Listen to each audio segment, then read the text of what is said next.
Oh oui, c'est vrai, je sais que c'est vrai. Il est écrit, cela suffit, que Jésus m'aime au bonheur suprême. La Bible me le dit. Nous chantons. Oh, oh oui, c'est vrai, je sais que c'est vrai. Il est écrit, cela suffit, que Jésus m'aime au bonheur suprême. La Bible me le dit. Oh oui, c'est vrai, je sais que c'est vrai. Il est écrit, cela suffit, que Jésus m'aime au bonheur suprême. La Bible me le dit. Je vous prie de remercier le Seigneur avec moi parce que Jésus m'aime. Jésus t'aime mon frère, Jésus t'aime ma soeur. Si au cours de cette journée, personne ne t'a dit qu'il t'aime, ce soir, je t'annonce que Dieu t'aime, Jésus t'aime, et son amour ne change pas envers nous. Disons merci à Dieu pour son amour. Disons merci à Dieu pour ces moments. Disons merci à ce Dieu qui nous aime d'un amour insondable, d'un amour qu'on ne peut mesurer, d'un amour qu'on ne peut quantifier, parce qu'il est un Dieu plein d'amour. Seigneur, merci. Merci pour ton amour. Nous étions voués à la condamnation. Nous étions voués à la perdition. Mais ton amour s'est manifesté pour nous renouveler la vie ce jour. Pour nous communiquer, Seigneur, tes grâces merveilleuses. Et nous voici à ce rendez-vous d'édification, ce rendez-vous d'encouragement. Oh, gloire à Dieu. Notre prière est que par ton grand amour, Seigneur, tu visites nos vies ce soir. Tu bénisses toute personne connectée en ce moment. Sur notre chaîne YouTube, sur notre page Facebook, que toutes ces personnes soient bénies dans le nom de Jésus-Christ. Nous te rendons gloire. Nous te disons merci pour ton amour. Dieu nous aime. Et cela suffit. Alléluia. Seigneur, manifeste encore ton amour envers nous ce soir. Nous voulons un amour palpable de Dieu. Nous voulons un toucher de Dieu ce soir. Au nom de Jésus-Christ. Merci. Bénis ta parole. Donne-nous la sagesse et l'intelligence pour la communiquer et pour la comprendre. C'est au nom de Jésus que nous prions également. Pour faire taire toutes les voix montant de l'enfer, pour venir détruire l'œuvre de Dieu, pour venir détruire les pensées spirituelles, les pensées divines dans le cœur de chacun. Au nom de Jésus, amen. Bonsoir, chers téléspectateurs. Bonsoir aux jeunes qui nous regardent. Bonsoir aux papas, aux mamans et à toutes les personnes d'ici comme d'ailleurs qui sont connectés dans cette page de bénédiction, sur cette chaîne de bénédiction. Que Dieu soit loué pour vous. Oh, nous acclamons Dieu pour vous, nous vous encourageons. Soyez bénis dans le nom de Jésus. Lisons dans l'Ancien Testament. Nous prenons notre lecture dans le livre de Jérémie, un prophète majeur. Et le chapitre 31, précisément au verset 25, constituera, n'est-ce pas, la base de notre communication de ce soir. J'ai lu la parole de Dieu dans la version Louis II, ensuite je vous la lirai dans la version Parole de vie. Lisons d'abord dans la version Louis II. Jérémie chapitre 31, verset 25. Car je rafraîchirai l'âme altérée et je rassasierai toute âme languissante. Je lis pour nous dans la version Parole de vie. Oui, je rafraîchirai ceux qui sont épuisés. Je donnerai tout ce qu'il faut à ceux qui n'ont plus de force. Seigneur, merci pour cette parole. Merci pour cette promesse. Merci. Ce verset vient à point nommé pour nous aujourd'hui, car il constitue un engagement pour Dieu envers les faibles. Et si nous devons donner un titre à cette communication, un engagement de Dieu pour les faibles. Si vous vous sentez faible en ce moment où nous parlons, cette parole est pour vous. Cette parole est pour nous. Si nous essayons en temps de planter le décor, Jérémie est souvent appelé le prophète de la ruine. Parce qu'il a souvent parlé de la déportation du peuple d'Israël, de Juda. Mais il faut aussi rappeler que le prophète fut appelé également le prophète de l'espérance. Une espérance tenace, une espérance sans faille, une espérance sûre. À maintes reprises, il a annoncé la ruine à cause de la désobéissance du peuple de Dieu. Mais Dieu l'a souvent également utilisé pour proclamer, prédire un avenir meilleur, un rétablissement de son peuple. Et son nom Jérémie, nous le savons, signifie aussi Dieu élève, Dieu relève. Donc si vous êtes tombé, si vous vous sentez à terre, ce message est pour vous. Lorsque nous parcourons le chapitre 31 entièrement, nous remarquerons que celui-ci annonce une ère nouvelle, un temps nouveau. Et nous avons l'impression que Dieu, dans ce chapitre, dit une chose très importante, que nous pouvons résumer en ceci.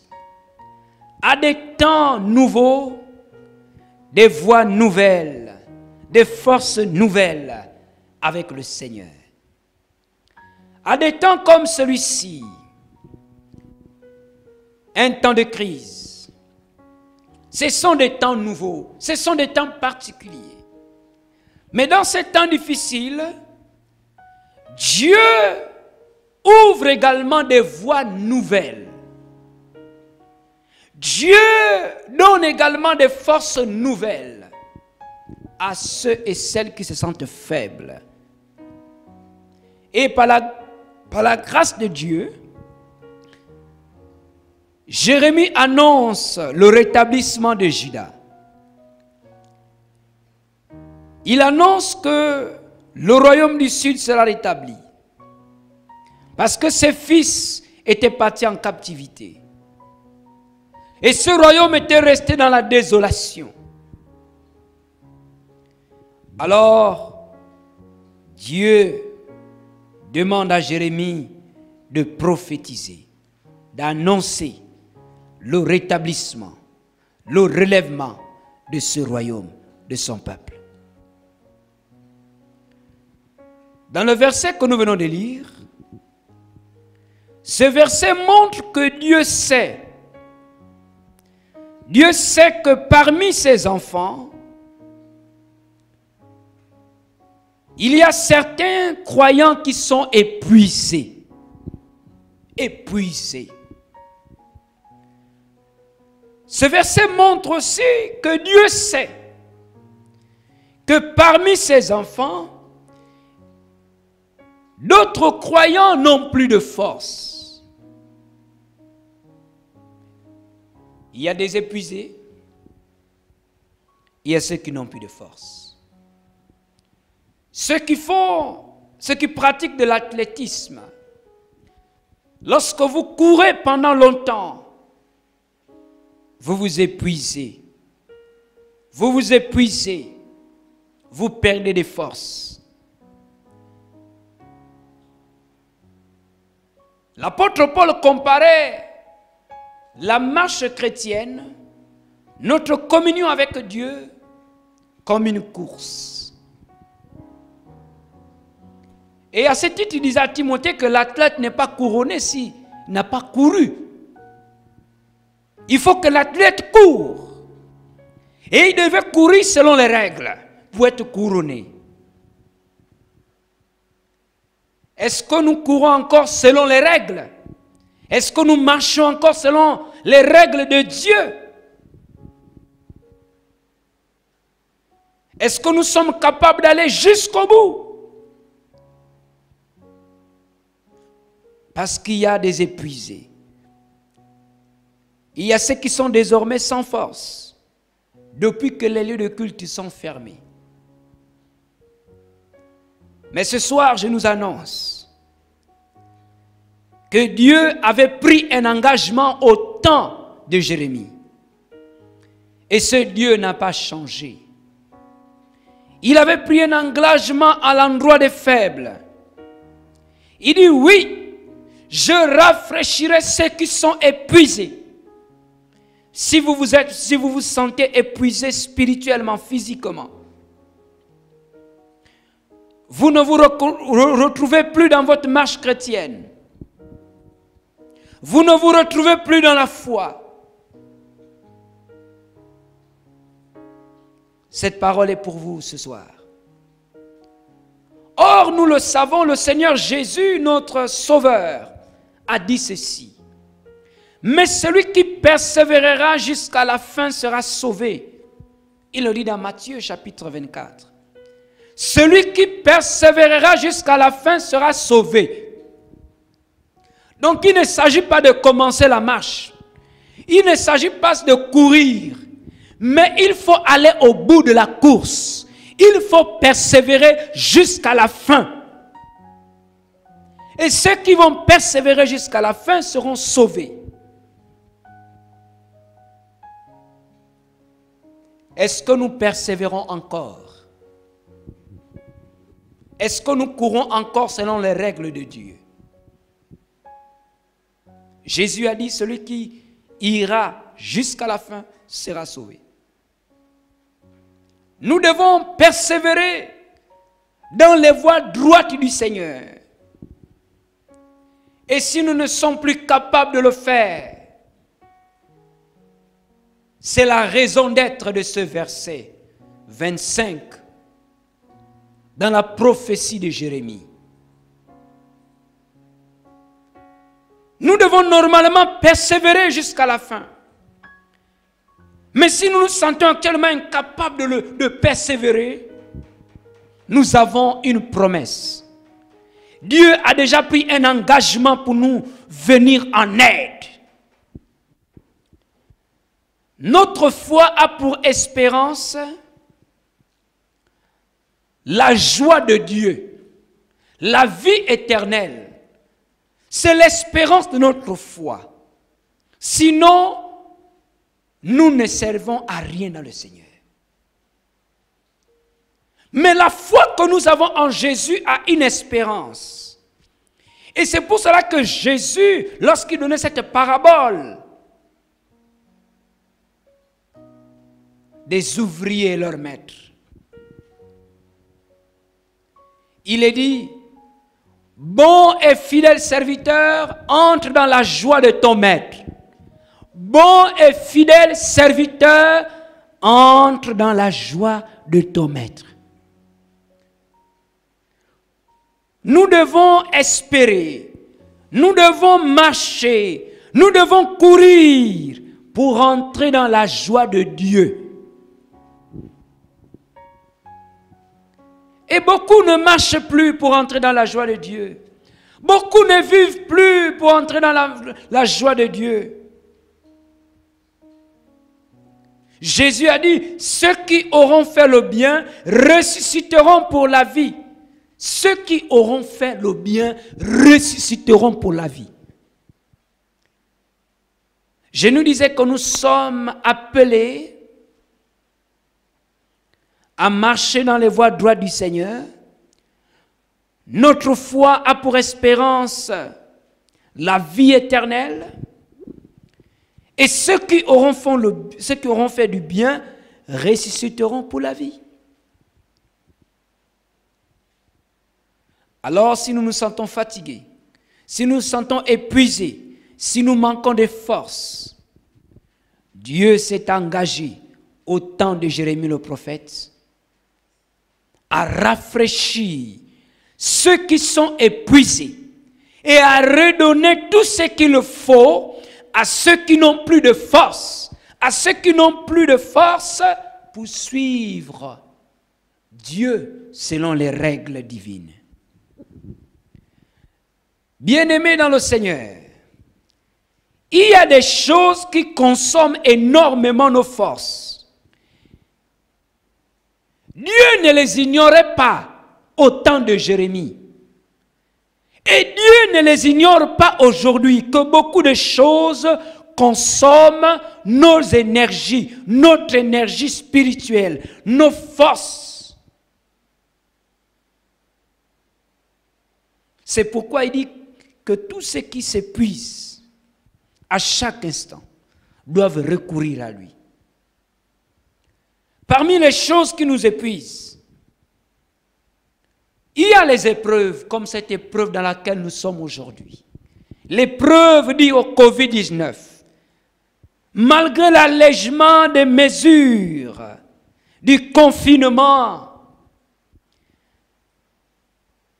mes frères et sœurs, les lieux de culte restent et demeurent fermés. Et ça, c'est une épreuve pour l'Église de Jésus-Christ au Gabon. Il y a d'autres épreuves que chacun de nous vit au quotidien, dans sa famille, dans son travail. Parmi les choses qui nous épuisent, il y a les pressions diaboliques, derrière lesquelles se trouve le diable et ses démons, pour nous épuiser, pour nous fatiguer. Les hommes aussi nous fatiguent par moments, par ce qu'ils font, par ce qu'ils sont.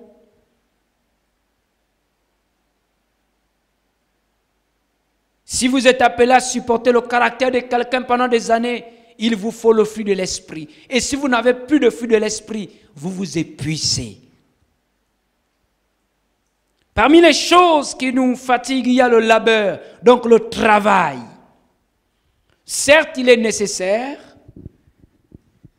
mais si le travail vous consomme, si le travail vous absorbe au point d'oublier Dieu, il finira par vous fatiguer, il finira par vous épuiser, il finira par vous faire oublier que vous êtes citoyen de la patrie céleste et qu'un jour, vous devez regagner votre patrie et que pour regagner cette patrie, nous devons préparer notre départ. Nous devons préparer notre place que Jésus a déjà apprêtée. Alors nous sommes exhortés à garder la vie éternelle. Nous sommes exhortés à garder les dons spirituels. Nous sommes exhortés à garder la joie que Dieu a laissée dans notre cœur. Nous sommes exhortés à garder l'amour de Dieu. Nous sommes exhortés à garder la foi. Dieu savait que des choses nous épuiseront. C'est pourquoi il dit dans Apocalypse à l'église de Thyatire, il dit, je ne mets pas sur vous d'autres fardeaux.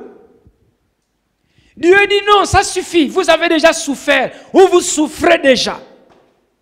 Il dit, je ne mettrai plus sur vous un autre fardeau, mais seulement ce que vous avez, retenez-le jusqu'à ce que je vienne. Oh, gloire à Dieu. Oh, gloire à Dieu. À côté de l'exil de Juda, à côté de l'exil des fils de Dieu, nous remarquons que les gens oublient Dieu facilement dans les problèmes. Nous remarquons que lorsque les lieux de culte sont fermés, les chrétiens oublient Dieu. Parce qu'ils sont fatigués. Parce que nous sommes épuisés. Parce que nous manquons de force. J'aime dire que la prière est un exercice physique aussi. Parce qu'il demande des forces physiques. Il demande de l'attention. Il demande une certaine concentration lorsqu'on veut rentrer dans une intercession intense pour que le royaume de Dieu bouge. Mais ce n'est pas avec un corps fatigué qu'on peut intercéder efficacement. Lorsque le travail nous a déjà épuisés. Ce n'est pas avec un esprit abattu qu'on peut intercéder efficacement pour faire changer les choses.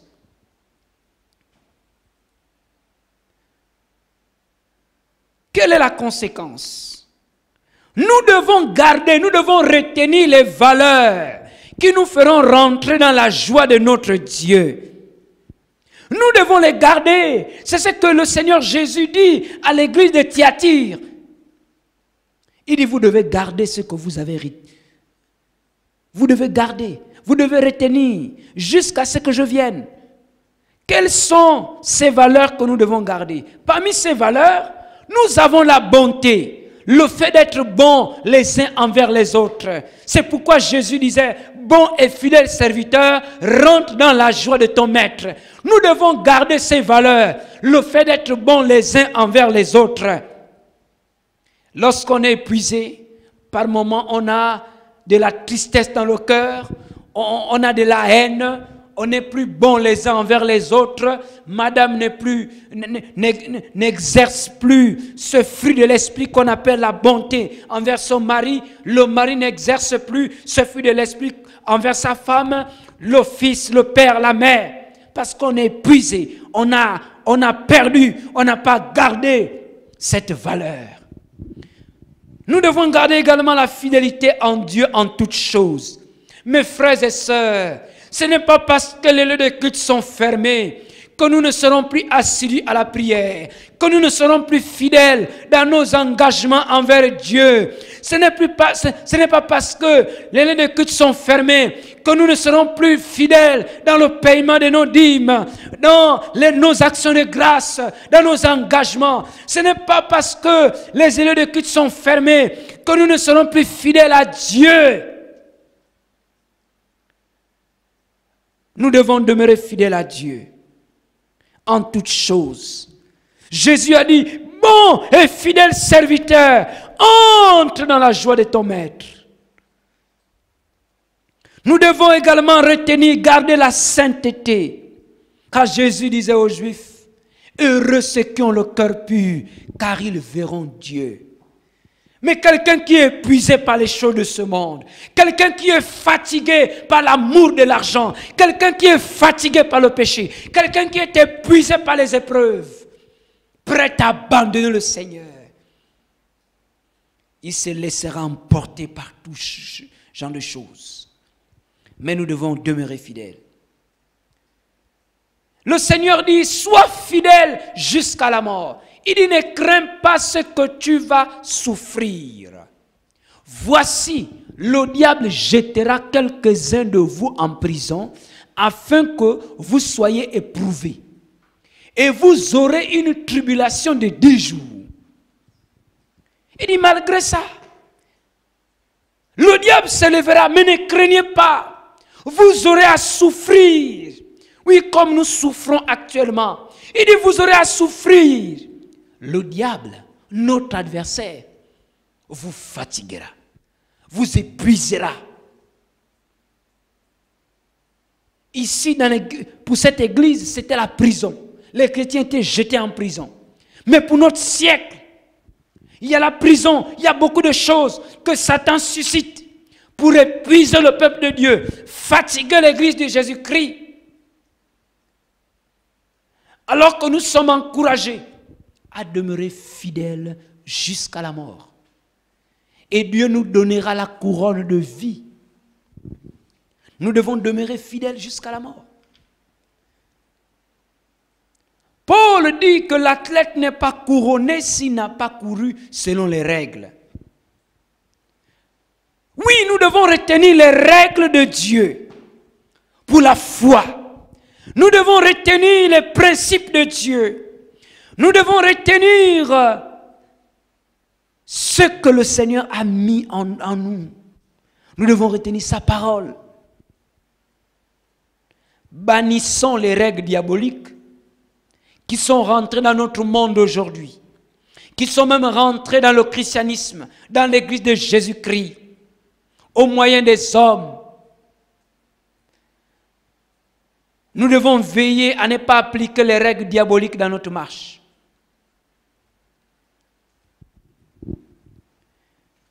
Je voudrais, avant de terminer, souligner quelque chose. Qu'à des temps comme celui-ci, où on retrouve des chrétiens épuisés, on retrouve des chrétiens qui manquent de force pour continuer à marcher avec le Seigneur, Dieu nous donne également, nous ouvre des voies nouvelles. Dieu nous accorde également des forces nouvelles. Car il avait pris le temps, lorsque Jérémie vivait, pour annoncer à son peuple un renouvellement, un rétablissement. Et ce rétablissement passerait par le rafraîchissement pour ceux qui sont épuisés. Ce rétablissement passerait par l'envoi de forces nouvelles à toute personne qui manquait du courage, qui manquait de force pour continuer à marcher avec le Seigneur. Il dit, ne crains pas ce que tu vas souffrir, Apocalypse 2:10. Il dit, ne crains pas. Ne craignons pas ce que Satan est en train de faire. Recherchons plutôt être renouvelés par le Seigneur afin de continuer victorieusement notre marche. Le Seigneur a dit à Jérémie, je rafraîchirai ceux qui sont épuisés. Je donnerai tout ce qu'il faut à ceux qui n'ont plus de force. Le Seigneur éternel a fermé aussi. Lisons dans Ésaïe, chapitre 40.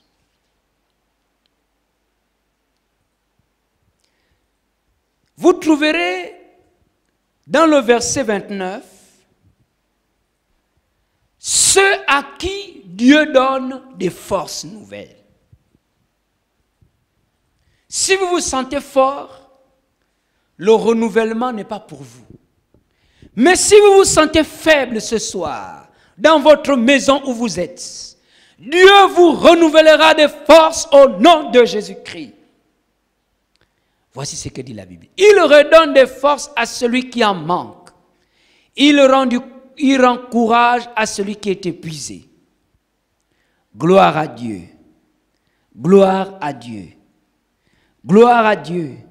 Il donne de la force à celui qui est fatigué, à celui qui est épuisé. Il augmente la vigueur de celui qui tombe en défaillance. Si nous nous sentons faibles, au nom de Jésus-Christ de Nazareth, que Dieu renouvelle vos forces au nom de Jésus-Christ. Mais où trouver cette force? Nous savons qu'elle est en Dieu. Nous savons qu'elle est en Dieu. Oui, Dieu a pris cet engagement. Oui, Dieu s'est engagé à rafraîchir ceux qui sont épuisés. Dieu s'est engagé à renouveler ceux qui manquent de force. Dieu s'engage. Et dans toutes les générations, il est le même Dieu qui le fait. Le verset 31 d'Ésaïe nous dit ceci. Mais ceux qui se confient en l'Éternel renouvellent leur force. Ceux qui se confient en l'Éternel renouvellent leur force. Mon frère, ma soeur, si tu te sens épuisé, tu manques de force, si nous nous sentons affaiblis, parce que le confinement, la fermeture des églises nous épuise, Le travail nous fait oublier Dieu. Les épreuves nous font oublier le Seigneur. Les maladies, etc. nous font oublier que nous sommes citoyens de la patrie céleste. Nous ne devons jamais oublier cela. Parce que Jésus dit, bon et fidèle serviteur, rentre dans la joie de ton maître. Mais pour y entrer, nous devons persévérer jusqu'à la fin. Nous devons courir, persévérer jusqu'à la fin. En réalité, rien ne peut nous arrêter si Dieu est avec nous. Parce que Dieu s'est déjà engagé à renouveler nos forces. À renouveler nos forces lorsque nous serons épuisés. Oui, j'aimerais prier avec un frère, avec une sœur, avec une personne, avec un chrétien, avec un croyant qui a pris Jésus-Christ dans sa vie, mais qui se sent faible, dont les forces sont épuisées, qui va encore crier, Seigneur, je me confie en toi, comme dit Ésaïe. Ceux qui se confient en l'Éternel renouvellent leur force. Mets-toi déjà en prière, mon frère. Mets-toi déjà en prière, ma soeur. Tu te sens épuisé. Dis au nom de Jésus, ceux qui se confient en l'Éternel renouvellent leur force. Seigneur, je suis candidat au renouvellement des forces que tu accordes. Je suis candidat parce que je me sens épuisé. Je me sens faible. Renouvelle mes forces. Alléluia. Renouvelle mes forces. Oh, à présent, prions. Tu es dans ta chambre épuisée. Tu es dans ton salon épuisé. Tu es au bureau épuisé. Oh, tu n'arrives plus à suivre le Seigneur Jésus correctement. Le Seigneur nous aime. Le Seigneur Jésus t'aime. Il est prêt à renouveler tes forces. Il est prêt à te redonner la force afin que tu marches sur les scorpions, sur les serpents et sur toute la puissance de l'ennemi. Oui, Jésus est prêt à nous renouveler les forces. À présent, je prie. Je prie avec vous tous. Nous prions le Seigneur. Seigneur, notre Dieu, notre Père.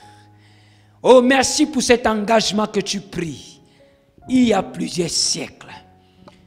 Cet engagement, Seigneur, t'amène à renouveler les forces de ceux qui se sentent épuisés, à redonner, Seigneur, du courage aux faibles. Oui, Seigneur, beaucoup de chrétiens sont devenus faibles. Depuis le confinement, son début jusqu'à présent, beaucoup sont épuisés par les problèmes. Beaucoup sont épuisés par les difficultés. Beaucoup sont épuisés par le manque de culte public. Beaucoup sont épuisés par la maladie. Beaucoup sont épuisés par la solitude. Beaucoup sont épuisés par leur travail. Beaucoup sont épuisés par les hommes. Mais je te prie, Seigneur, nous devons demeurer fidèles jusqu'à la fin, jusqu'à la mort. C'est pourquoi je prie ce soir que le Saint-Esprit visite les maisons, renouvelle les forces au nom de Jésus. Oui, Seigneur, ce soir, renouvelle nos forces. Renouvelle les forces de cette sœur qui prie. Renouvelle les forces de ce frère qui prie, qui sent quelque chose dans sa maison.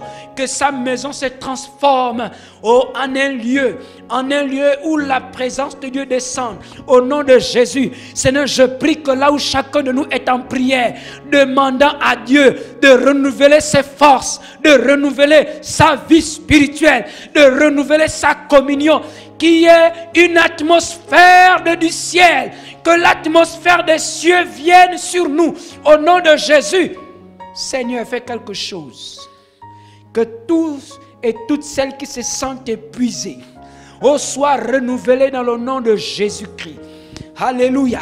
Que ceux qui sont épuisés par le diable, ceux qui sont épuisés par les démons, Seigneur, se relèvent et marche selon la promesse de Jésus-Christ sur les serpents, sur les scorpions et sur toute la puissance de l'ennemi. Au nom de Jésus. Ceux qui manquent de fidélité, ceux qui ne courent plus selon les règles, ceux qui ont abandonné la course, soient renouvelés ce soir. Opère le miracle du renouvellement. Au nom de Jésus-Christ, parce que tu t'es engagé à rafraîchir ceux qui sont épuisés. Seigneur, rafraîchis ton peuple. À toi toute la gloire. Bénis tout un chacun de nous. C'est dans le nom de Jésus que j'ai prié. Seigneur, merci pour ces moments. Bénis toutes les personnes qui nous ont suivis et ceux qui nous suivront. Que le miracle de ce rafraîchissement, de ce renouvellement de force, soit le partage de chacun de nous. À toi la gloire. Oui, à ces temps nouveaux. Ouvre de nouvelles voies pour chacun de nous. À ces temps nouveaux, donne-nous de nouvelles forces. Au nom de Jésus-Christ. Amen. Alléluia. Merci Seigneur. Merci d'être à notre compagnie. Que Dieu vous enrichisse abondamment. Bonne soirée à tous.